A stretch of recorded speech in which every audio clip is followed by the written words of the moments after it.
السلام علیک یا ابا عبداللہ. امام ہر عالم میں ہے. امام جعفر صادق علیہ الصلوۃ والسلام اللہم صلی علی محمد وآل محمد. امام فرماتے ہیں کہ امام جو ہوتا ہے وقت کا امام، وہ جب اپنی نگاہ کو اٹھاتا ہے تو اس کی نگاہ عالم امکان کے جو سینٹر پوائنٹ ہے، یعنی جو عالم امکان ہے اس کا جو نقطہ، سینٹر کا نقطہ ہے وہ سدرۃ المنتہا ہے.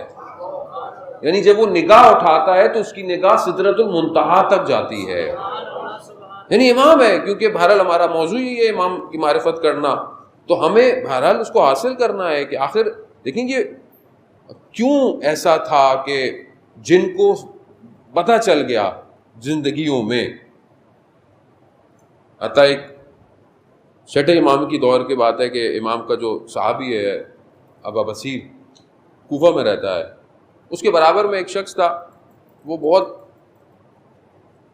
حکومت میں کوئی اس کا تھا، لیکن غلط کام سارے کرنا، لوگوں سے رشوت لینا، پیسے جمع کرنا اور رات کو غلط محفل ہونا.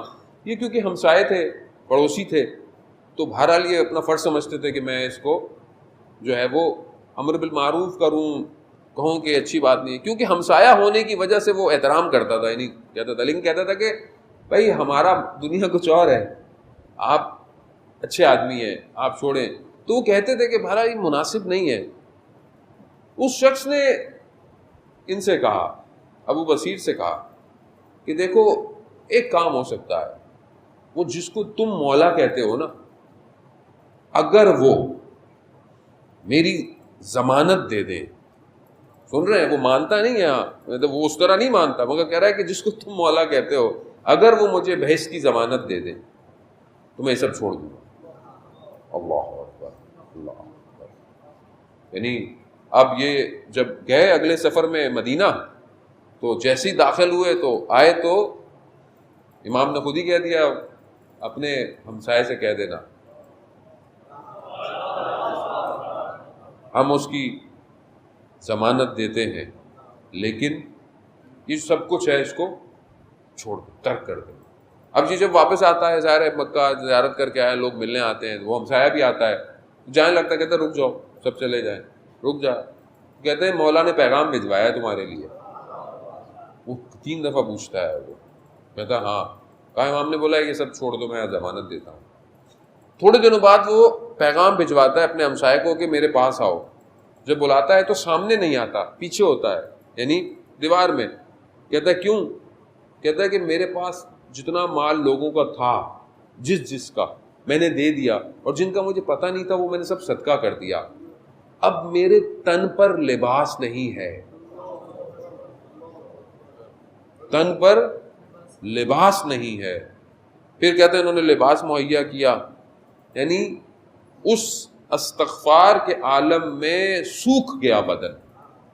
چند دنوں بعد بلایا اور آخری وقت میں اسی کو بلایا اور کہا کہ مجھے لگتا ہے کہ شاید میں چلا جاؤں گا. وہی ہوا، رخصت ہو گیا، دنیا سے چلا گیا.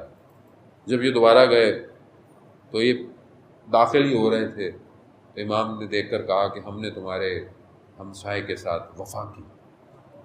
عزیزان محترم، خوب امام یعنی جو ذرا پہچان گیا،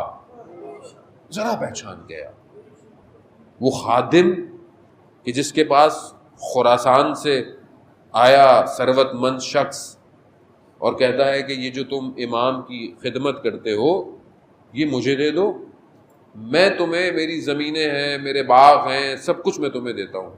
اس نے سوچا کہ سودا تو برا نہیں ہے. اب دیکھیں نا وہ کمپیریزن. آیا مولا کے پاس، مولا وہ ایسے ایسے کہہ رہا ہے کہ یہ نوکری مجھے دے دو اور میری یہ سب لے لو. امام نے کہا ہاں اگر تم جانا چاہتے ہو تو چلے جاؤ.